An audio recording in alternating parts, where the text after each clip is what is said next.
Hello everybody and welcome back to World of Tanks. My name is Spartan Elite 43 and tonight we're running the Object 268.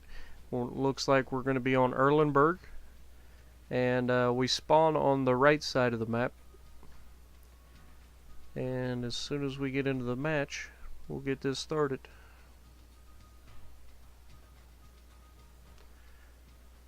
Alright, so we spawn in the south, and since we're in a semi-mobile tank destroyer, I'm gonna go up the right side. And my goal this match is to play it a little bit more aggressive than I normally do, and see how that plays out. This tank is capable of playing pretty aggressive. Most of the players that play it really well, that's how they play. So I'm going to try to get a little bit more of a rhythm down.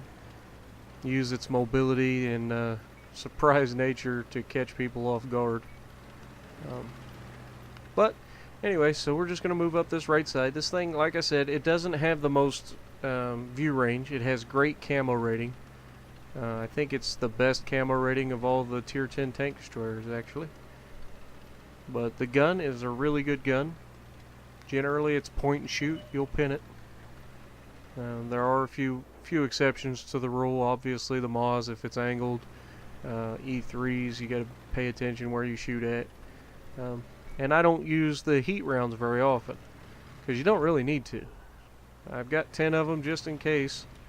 But we're gonna roll up here and see if we can't mess these guys' day up.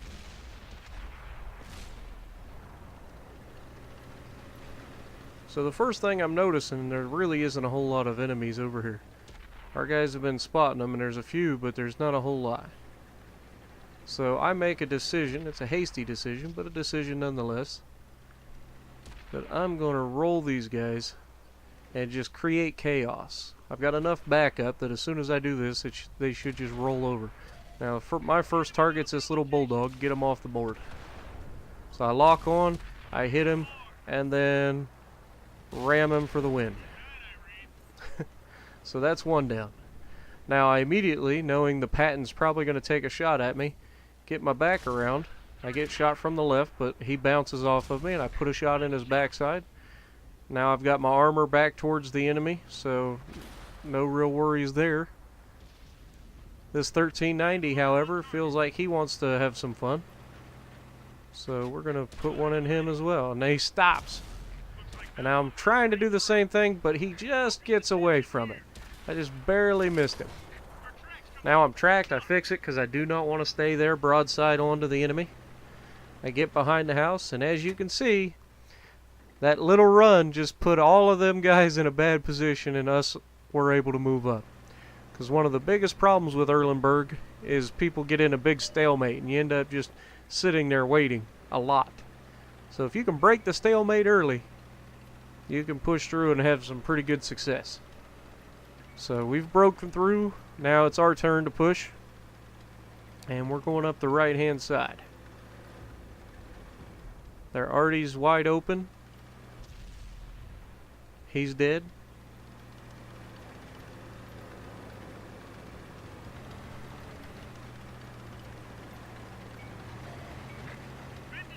Okay.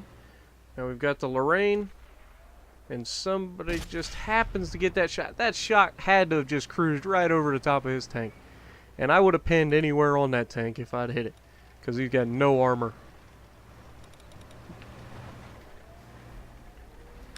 So you can see him pulling out again. And he's open, but he's moving. Now I'm behind this darn post and can't see. And we take a shot at the Lorraine, and I'm not sure. I don't know if I hit the dirt before it got there or what. But it didn't work. So now I'm going to move up. We've got 3 tanks with us on this right side, so I'm going to try to move up and help them as much as I can here. So far the match is doing pretty well. We've got quite a few compared to their half a team. And it's been a nice little blitzkrieg so far. It's all going pretty well. I haven't done a whole lot, but I created the initial chaos that set everybody free. And I see the heavy tank and I see the E4 right here. And I just want to give them enough time to isolate themselves so that I can get side shots. And I kind of goof up a few times here, but this first shot on this E4 is beautiful. Put it on him, 900 roll, he's on fire, he's burning. And now I get tagged from the left. There's a Centurion Action X over there who's just being a pain in my backside, literally. So, alright, I see him. I don't want to put myself in a spot to get shot by him again, so I'm going to go on the backside of the hill. Put the hill between me and him. Instead, I just roll in like a goofball. They finish killing the guys that were here. And I get killed too. Because the Action X started shooting me, the 13 started shooting me, and then they're already got me. And ain't that something.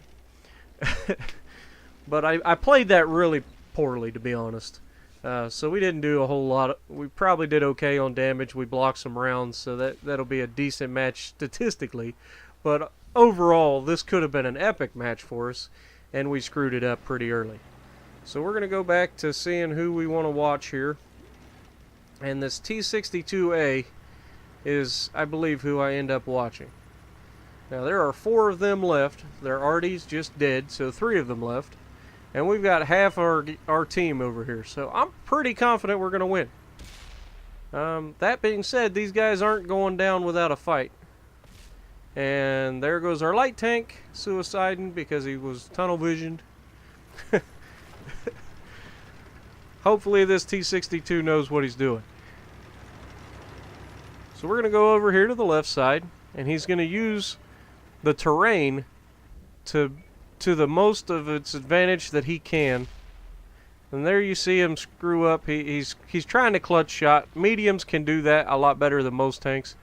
But still, trying to clutch shot a Leopard while it's running 60 clicks is probably not going to happen.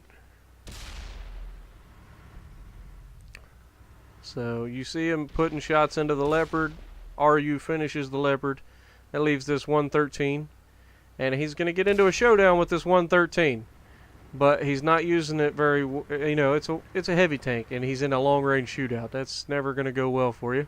This time, however, he repositions, and he's just barely poking his gun up just enough to get a shot out. And I'm letting him know where he's at, you know, what our team is doing relative to him so that he doesn't have to look it up. All right. Now, our Artie did pretty well in this game, I believe. He's in an autoloader French tank, and the only complaint that I have for him is that during this last 2 guys, he knows where they're both at. They've already been spotted, both of them. He never moves to get a shot on these guys. So I don't know exactly what his plan was, but he really was content just sitting there not being able to shoot these guys for the most part. Alright, so now they've moved to the back side of the castle. I've told the T-62 that they're trying to isolate him, not to fall for it. Don't just run out there and go 1v2. It's not going to go well for you. Use your head. Wait for your team. You've got some heavy tank destroyers coming in to help you, a Tortoise and some other things. 704. So just wait for backup to get in there. And just play it smart.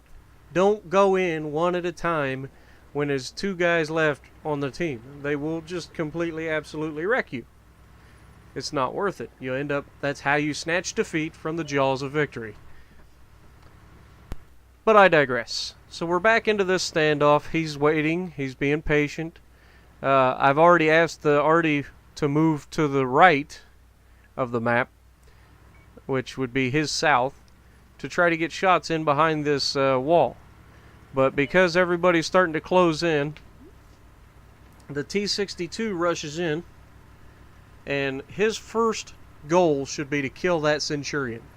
The Action X is a one-shot kill. He should be able to just take him out immediately. And so he pulls up. He's being cautious. He pulls out. He snapshots, and he nails the Action X. Takes one in return for 400 damage.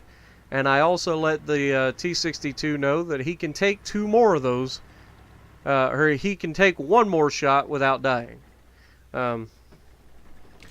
Now our tortoise isn't fully upgraded, so that's not going to be a whole lot of help. But it is enough that he's able to get in and start shooting at this 113.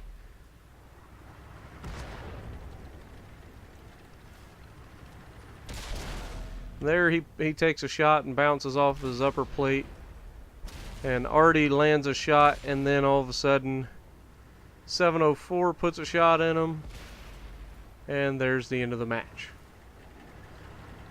So even if you die early, you don't have to sit there and gripe about dying. Give your team useful information and keep them, aware. Alright, so if you like what I'm doing, punch that like button, leave a comment below, subscribe to the channel if you haven't already, and as always, I will see you in the next video.